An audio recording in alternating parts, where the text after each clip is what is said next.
In today's video, I'm going to be going over 5 strategies that you can use to get your first leadership role. Thanks for tuning in. My name is Jacob Morgan. I'm the best-selling author of 5 books, a speaker, and a professionally trained futurist. And over the years, I've worked with, interviewed, or advised more than 2,000 CEOs and business leaders. And one of the things that I always ask them is career advice, strategies, leadership tips. I'm really using these videos as a way to share some of the things that I have learned from these CEOs and leaders with you. And whether you are in a leadership role already or you're looking to get into a leadership role, I think you'll find that these 5 strategies are going to be useful for you to progress and move forward in your career. So the 5 strategies that we're going to be talking about in today's video are asking for jobs that nobody else wants, leading with vulnerability, being good at your job, changing your understanding, and being self-aware. Before we jump into those 5 strategies to get your first leadership role, make sure to subscribe to this YouTube channel, hit that thumbs up, tap those notifications so you can get access to more videos just like this when they are released. Okay, let's jump into strategy number 1, and that is asking for the jobs that nobody else is willing to do. I have heard this countless times from several CEOs I interviewed.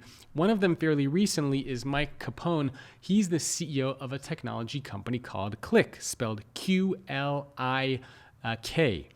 And again, he's one of the many CEOs I've interviewed who shared that the way that he got ahead is that early on in his career, when he would work for organizations, there would be a lot of roles and opportunities that people would shy away from.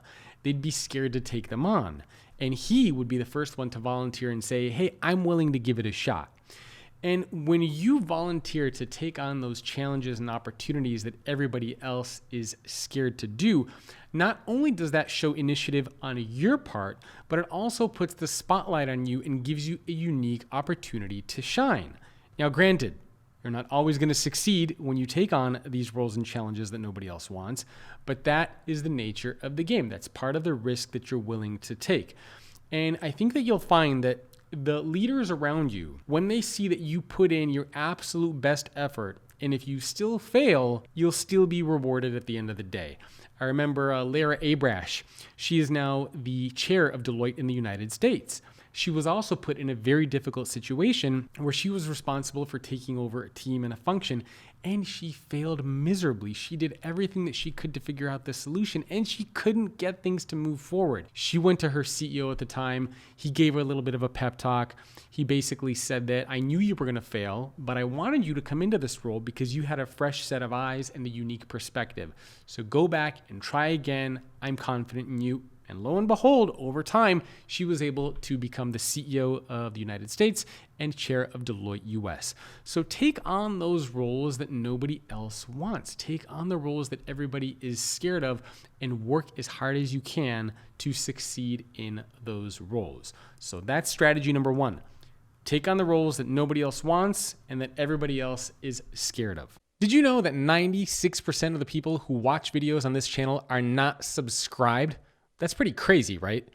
Make sure that you hit subscribe to the YouTube channel so you can get notified when more videos just like this one are released. Strategy number 2 is to lead with vulnerability. This is something that I have talked about in my latest book, Leading with Vulnerability. It's a recurring theme in a lot of themes that I actually explore in these videos, and it's precisely for that reason. Because when I interviewed 100+ CEOs just for this book alone, they told me that vulnerability is an important aspect of current and aspiring leaders. But the big mistake that a lot of people make is that they frequently expose the gaps that they have without demonstrating what they're trying to do to actually close those gaps. So in your case, if you're looking to get into a leadership role, it's okay to be vulnerable. It's okay to know where your gaps are and what you need to do to improve to close those gaps.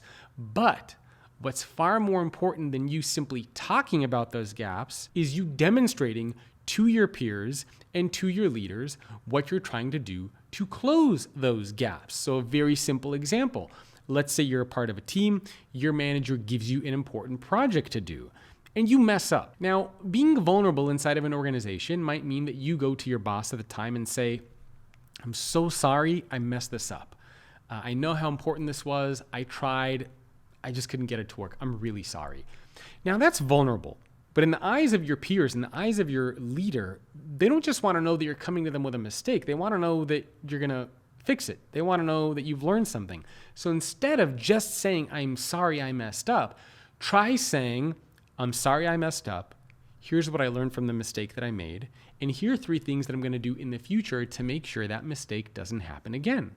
So you have that vulnerability there where you've demonstrated that you're acknowledging the gaps that you have, but at the same time, you're also letting your peers and your manager know that you are taking steps and action to close the gaps that you have. This is the big difference between simply pointing out problems versus actually solving problems, being accountable, being responsible, thinking like an owner. And if you want to get into that leadership role, this is going to be an absolutely essential and critical component for you, even if you want to excel and go beyond your first leadership role to your second, your third, your fourth.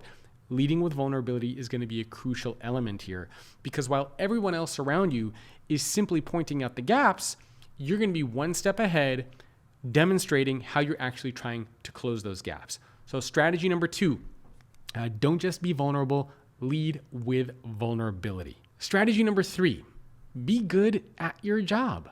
This goes without saying, but so many people forget that there is no substitute for being good at your job. I don't care how much you practice emotional intelligence. I don't care how great of a communicator you are, how much empathy you have, how great you are at building relationships. There is absolutely no substitute for being good at the job that you have. No substitute for being good at the job that you have. Because remember, one of the ways that your leaders, your peers are going to look at you to see if you get into that leadership role is, are you good at what you're doing? So the tasks, the projects, the responsibilities that you have, are you good at them? If you're not good at them, then why should you be able to go to that next level? Mark Randolph, the first CEO of Netflix, gave me a fantastic quote, and this is one of his rules for success that he has. And he says, always do 10% more than what you are asked. And lots of CEOs over the years have echoed this statement with me. Over deliver, right? Do more than what's asked. If you have a deadline, try to get something done before that deadline. If you have a client project, try to go a little bit above and beyond and do something extra. Don't just do the bare minimum to be satisfactory. Demonstrate that you are highly competent at whatever it is that you're doing. And then in that case, what happens is your manager is going to look at you and he's going to say, oh, wow, you're really good at your job. Maybe we need to start talking about how we can excel your career and move you into a leadership role. So again, there's no substitute for being good at your job and demonstrating that high level of competence. Strategy number 4, you are going to have to change your understanding. And this is something that a lot of people struggle with. Because when you're an individual contributor, you're basically responsible for the task and the project that you have at hand. If you are in customer service and support, you're responsible for solving as many customer problems as you can. If you are in sales, your job is to close as many deals as you can. It's very simple, it's very straightforward, and you get evaluated based on the specific projects and tasks that are in front of you. However, if you want to move into a leadership role, you have to make a little bit of a mental shift, because your responsibility is no longer about the tasks and the projects that are in front of you. Your responsibility now becomes, how do I help make other people better at the tasks and in projects that are in front of them?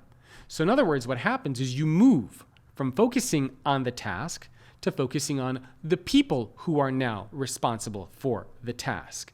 And this is a very difficult shift for a lot of people to make, because when you get into a leadership role, if you see other people making a mistake, the tendency is for you to go in and try to solve everybody's problems, for you to dive in and do the work yourself. But you have to remember that you are supposed to be empowering other people and getting them to do a better job, not you doing the job yourself.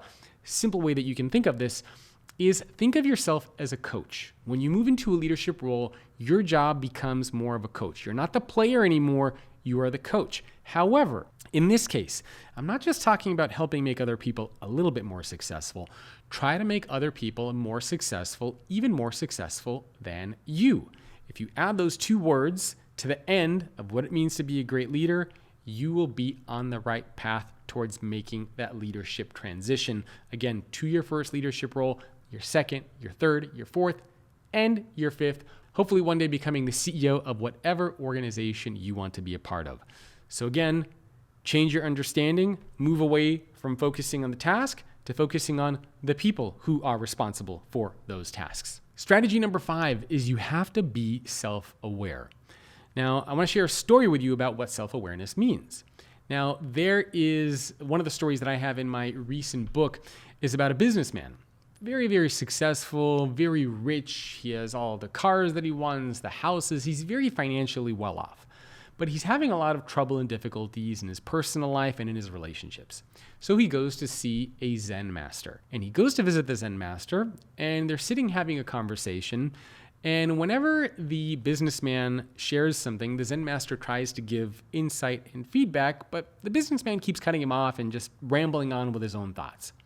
Finally, the Zen master goes and he grabs a pot of tea. And he brings 2 cups, and he puts 1 cup in front of the businessman and 1 cup in front of himself. He pours himself a little bit of tea, and then he pours tea for the businessman. And he pours and pours and pours until the cup fills all the way to the top, and then he keeps pouring, and the cup starts overflowing, and the tea starts spilling everywhere. And the businessman looks at the Zen master, and he says, "What are you, crazy? Don't you see that the cup is overflowing? The tea's getting everywhere." And the Zen master looks at him and says, "You two are similarly too full of your own thoughts. And because you are so full of your own thoughts, you are not able to hear any wisdom or guidance that I am trying to give you." So self-awareness means being aware of your strengths, your weaknesses, what motivates you, what zaps your energy, but also being aware of how other people perceive you. And one of the stories that I love to share is from the former CEO of a company called Centro, and his name is Sean Riegsicker.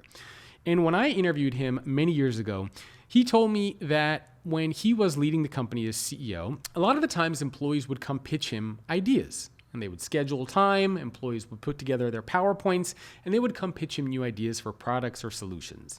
And oftentimes what would happen is after a couple minutes, Sean would basically say, "Okay, I've heard enough, you're good, go run with the idea." And in Sean's mind, he thought he was really empowering his employees. He thought he was showing a level of trust because he didn't want to hear the whole presentation. He heard a couple minutes and said, "I believe in you, go run with it." Now, when the employees were doing their feedback forms for their CEO, one of the things that they said is they thought that Sean was very dismissive. They thought that he was rude. They thought that he was not valuing the employees.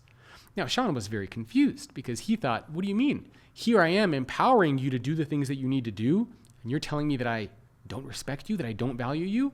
And it turns out that the employees actually wanted to share their presentations. They wanted to share their ideas because they spent a lot of time working on them and putting them together. And they felt that because Sean didn't let the employees finish, that he was just being dismissive of them. So again, in Sean's mind, he thought he was being this great leader, but when he actually got feedback from his employees, they thought that he was being rude and dismissive and not showing value and appreciation. So his internal self-awareness didn't match with how other people viewed him. So there's the internal and the external self-awareness. So if you want to get into that leadership role, part of it means understanding your gaps, your strengths, your weaknesses, but also being aware of how other people perceive you. And when you understand both of those things, it's going to make it that much easier for you to get into that leadership role because you're going to have a good understanding of yourself and you're going to have a good understanding of how other people perceive you and what you need to work on. So again, self-awareness, a critical aspect for any leadership role, especially if you want to get into that first leadership role. So if you implement these 5 strategies, I think you will be very, very well prepared to take on your first leadership role. So quick recap of what these challenges are. Number 1, take on the roles and ask for the jobs that nobody else is willing to take on. Volunteer for the difficult things. Stand out, take those risks. Number 2, remember to lead with vulnerability. Don't just talk about the gaps that you have. Demonstrate what you're trying to do to close those gaps. Strategy number 3, be good at your job. There's no substitute for being good at your job. So get as good at your job as you possibly can. Strategy number 4 is change your understanding. Move away from focusing just on the tasks to focusing on the people who are going to be responsible for the tasks. And strategy number 5, remember to practice self-awareness, both the internal and the external self-awareness. If this video has brought any value to your career and leadership journey, please share it with friends. Remember to like and subscribe to the YouTube channel for more content just like this. Thanks for watching, and leave me a comment below. Let me know what you think. Are there any tips that you would like to add to this list? And have you been able to implement any of these inside of your organization?